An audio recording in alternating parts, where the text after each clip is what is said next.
little mess equals a lot of profit. Un peu de désordre égale beaucoup de profit quand l'organisation laisse place à la flexibilité est un livre d'Eric Abramson et David Friedman. Ce livre explore comment le désordre peut être bénéfique pour la productivité et la créativité en s'opposant aux idées reçues sur l'organisation et l'efficacité. Il montre que l'excès d'ordre peut parfois nuire à la spontanéité et à l'innovation. C'est un livre surprenant, réjouissant, dont les idées feront le management de demain. Un livre qui ouvrira les yeux aux inconditionnels de l'ordre et déculpabilisera les désordonnés. Dans ce résumé, on va illustrer les principales idées du livre dans 6 chapitres. Chapitre numéro 1. Les dangers de l'excès d'ordre. L'excès d'ordre peut s'avérer contre-productif en limitant la créativité et l'adaptabilité. Une organisation trop rigide impose des contraintes qui empêchent la spontanéité et l'innovation. En cherchant à tout structurer, on risque de perdre du temps sur des tâches inutiles plutôt que de se concentrer sur l'essentiel. De nombreuses entreprises et individus échouent précisément parce qu'ils appliquent des systèmes trop stricts, incapables de s'ajuster aux imprévus et aux opportunités.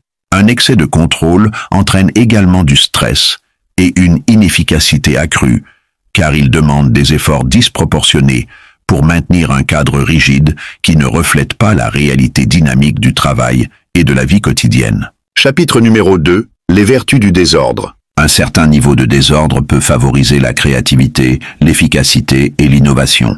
Contrairement aux idées reçues, un environnement chaotique permet une plus grande flexibilité et stimule la réflexion en dehors des cadres rigides. Il encourage l'adaptation rapide aux changements et facilite la découverte de solutions originales.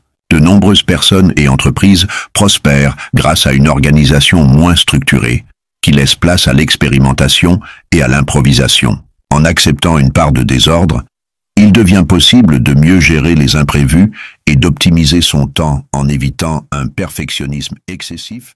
Chapitre numéro 3. Gérer intelligemment le désordre. Tirer parti du désordre sans tomber dans l'anarchie nécessite un équilibre entre flexibilité et structure. Il ne s'agit pas de tout abandonner au chaos, mais d'adopter une organisation plus souple, adaptée aux besoins réels. Certaines techniques permettent de canaliser le désordre de manière efficace, comme le classement minimaliste, la priorisation intuitive ou l'aménagement d'espaces de travail modulables. L'objectif est d'utiliser le désordre comme un outil pour stimuler la créativité et la productivité, tout en évitant qu'il ne devienne une source de confusion ou de stress. En acceptant une certaine part d'imprévu et d'inefficacité apparente, il est possible d'optimiser son temps et son énergie de manière plus naturelle et efficace. Chapitre numéro 4. Le désordre dans la vie professionnelle.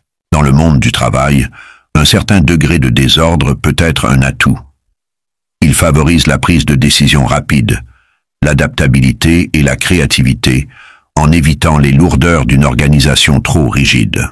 De nombreuses entreprises et leaders performants utilisent le désordre comme un levier d'efficacité en laissant place à la spontanéité et à l'innovation. Un bureau légèrement en désordre peut stimuler l'inspiration, tandis qu'un emploi du temps flexible permet de mieux gérer les priorités réelles plutôt que de s'enfermer dans des tâches planifiées de manière rigide. Loin d'être un obstacle, le désordre bien géré devient un outil puissant pour améliorer la productivité et favoriser un environnement de travail plus dynamique. Chapitre numéro 5. Le désordre dans la vie personnelle. Dans la vie personnelle, un certain désordre peut être bénéfique en impliquant le stress lié à une organisation excessive et en favorisant une plus grande spontanéité. Un foyer trop structuré ou un emploi du temps rigide peut devenir contraignant et empêcher de profiter des imprévus ou des opportunités. Accepter un peu de chaos permet de mieux s'adapter aux aléas du quotidien et d'adopter une approche plus étendre face aux obligations. De nombreuses personnalités créatives vivent dans un environnement désordonné qui nourrit leur inspiration et leur liberté d'action. En trouvant un équilibre entre flexibilité et structure, il est possible de mieux gérer son temps et d'apprécier davantage les moments de détente et d'épanouissement. Chapitre numéro 6. Lecture critique du livre. Le livre d'Eric Abramson et David H. Friedman propose une approche originale en remettant en question l'idéal d'organisation rigoureuse, souvent perçu comme un gage d'efficacité. Il défend l'idée que le désordre peut être bénéfique pour la créativité, l'adaptabilité et même la productivité, en s'appuyant sur des exemples concrets et des recherches en sciences sociales et en psychologie. Les points forts. Un concept rafraîchissant. Loin des classiques manuels de gestion du temps prônant une organisation stricte, ce livre offre une perspective innovante qui déculpabilise ceux qui ne suivent pas les normes d'ordre absolu. Une argumentation bien illustrée. De nombreux cas concrets et études viennent appuyer la thèse des auteurs, rendant l'ouvrage convaincant et accessible. Une approche pragmatique. Plutôt que d'opposer totalement ordre et désordre, le livre encourage à trouver un équilibre adapté à chacun. Les limites. Un propos parfois exagéré. Si l'argument en faveur du désordre est pertinent, certains passages semblent minimiser les bénéfices d'une organisation structurée, notamment dans des environnements où la rigueur est indispensable. Des conseils pas toujours généralisables. Tous les lecteurs ne pourront pas appliquer cette approche, notamment dans des secteurs professionnels où l'ordre et la planification sont cruciaux, santé, finances, administration. Un manque de solutions concrètes. Si l'ouvrage démontre bien pourquoi le désordre peut être utile, il propose relativement peu d'outils pratiques pour intégrer intelligemment cette flexibilité dans la gestion quotidienne du temps. Conclusion. Ce livre propose une réflexion intéressante et stimulante qui invite à revoir notre rapport à l'ordre et au temps.